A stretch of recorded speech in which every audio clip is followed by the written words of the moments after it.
Okay, ladies, I have a question for you. And if one of you can go in and fix my new board for next week, that would be awesome.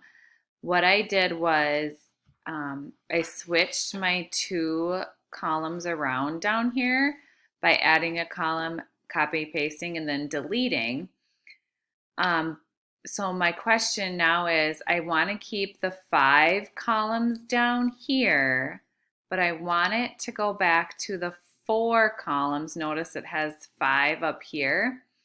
I want it to go back to the four columns like on our original one. See, one, two, three, four.